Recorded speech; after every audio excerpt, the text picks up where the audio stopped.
इंडी गठबंधन की शर्मनाक हार, राहुल ने उद्धव को दिया धोखा, पवार ठाकरे के दावों का निकला दम, बीजेपी ने विपक्ष को चटाई धूल।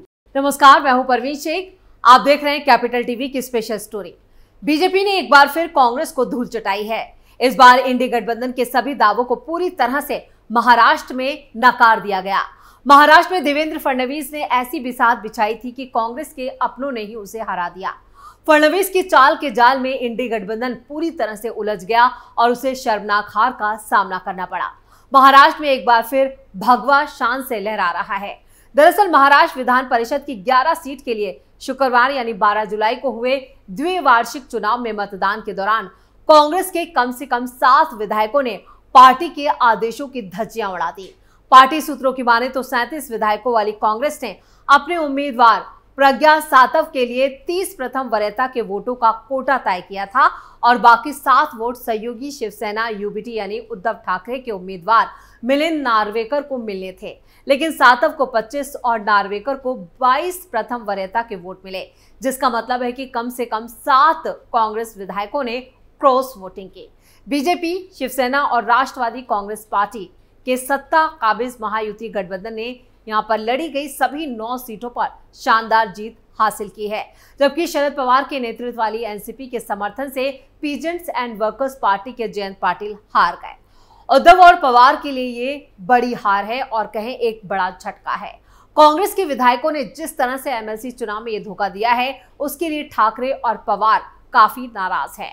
इधर उप मुख्यमंत्री अजित पवार ने कहा, फडणवीस और शिंदे ने बेहतर तालमेल और जिम्मेदारियां साझा करने के लिए कई बैठकें की, जिससे महायुति उम्मीदवारों की जीत हुई। विधानसभा चुनाव में गठबंधन की जीत सुनिश्चित करने के लिए महायुति एकजुट होकर काम करेगी। चुनाव इसलिए हुआ क्योंकि विधान परिषद के 11 सदस्यों का 6 साल का कार्यकाल 27 जुलाई को पूरा हो रहा है। एक कहावत बहुत मशहूर है कि चोबे चले छब्बे बनने, दूबे बन के लौटे। महाराष्ट्र विधान परिषद चुनाव में कुछ ऐसा ही हुआ है। लोकसभा चुनाव की जीत के जोश में महाविकास आघाड़ी यानी इंडिया अलायंस ने विधान परिषद के चुनावों में 2 की जगह 3 कैंडिडेट उतारकर सत्ता पर काबिज महायुति को चैलेंज दिया था। एमवीए नेताओं ने दावा किया था कि महायुति में फूट होगी, लेकिन चुनाव में उल्टा खेला एमवीए के साथ हो गया। राज्य में 13 लोकसभा सीटें जीतकर बड़ी पार्टी बनी कांग्रेस एक बार फिर कमजोर कड़ी साबित हुई। उसके आधा दर्जन विधायकों ने क्रॉस वोटिंग की, जिसके चलते एनडीए यानी महायुति के सभी 9 कैंडिडेट आसानी से अतिरिक्त वोटों से जीते। तो वहीं दूसरी तरफ एमवीए के एक कैंडिडेट को छोड़कर दूसरे की जीत जहां फंस गई, तो तीसरे को 11 वोटों से हार का सामना करना पड़ा। ऐसे में जब अब राज्य में विधानसभा चुनाव सामने है, तब इस जीत से एनडीए कार्यकर्ताओं का जोश हाई है। एमएलसी चुनावों में इंडिया अलायंस को 440 वोल्ट का झटका। महाराष्ट्र में एनडीए का जोश हाई, देवेंद्र फडणवीस बने जीत के हीरो। महायुति में बीजेपी के अलावा शिवसेना और एनसीपी ने अपने विधायक न सिर्फ एकजुट रखे, बल्कि सामने वाले पक्ष में खेल कर दिया। विधान परिषद चुनावों में महायुति के कैंडिडेट की आसान जीत को अच्छे मैनेजमेंट के तौर पर देखा जा रहा है। नतीजों के बाद मुख्यमंत्री एकनाथ शिंदे, डिप्टी सीएम अजित पवार और देवेंद्र फडणवीस के साथ सामने आए। उन्होंने एमवीए पर चुटकी भी ली। शिंदे ने कहा कि हमें चुनौती दी गई, लेकिन हमारी सरकार के विकास कार्यों को देखते हुए महायुति के साथ दूसरे विपक्ष के विधायकों के वोट भी मिले। इसके लिए हम उन्हें धन्यवाद देते हैं। लोकसभा चुनाव में महायुति 17 सीटों पर अटक गया था।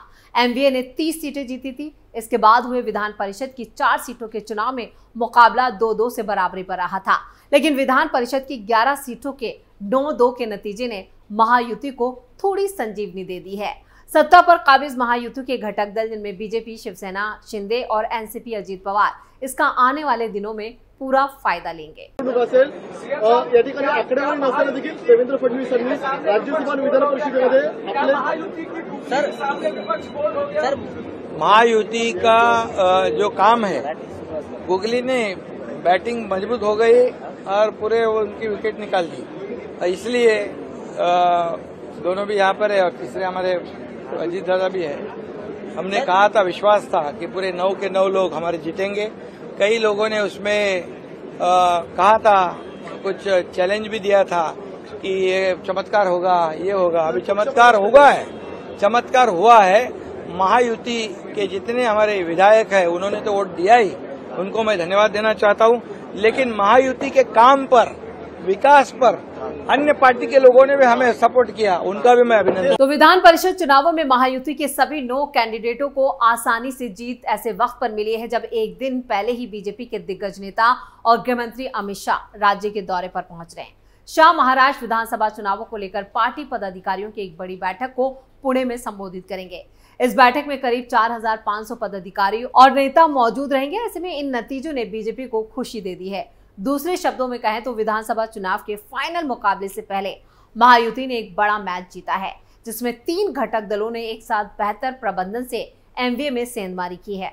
विधानसभा चुनाव नतीजों के बाद महाविकास अघाड़ी के किसी बड़े नेता ने अपनी प्रतिक्रिया नहीं दी, लेकिन शिवसेना यूबीटी नेता अंबादास दानवे ने कहा कि निश्चित तौर पर वो नतीजों से निराश हैं।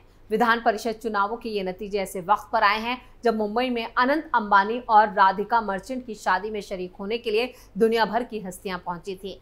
पश्चिम बंगाल के मुख्यमंत्री ममता बनर्जी एमवीए नेताओं यहाँ पे उद्धव ठाकरे और शरद पवार से भी मिल रही थी। विधान परिषद चुनावों में शिवसेना यूबीटी और शरद पवार की अगुवाई से ज्यादा कांग्रेस को बड़ा झटका लगा है। कांग्रेस अपने पूरे वोट सहयोगियों को ट्रांसफर नहीं कर पाई।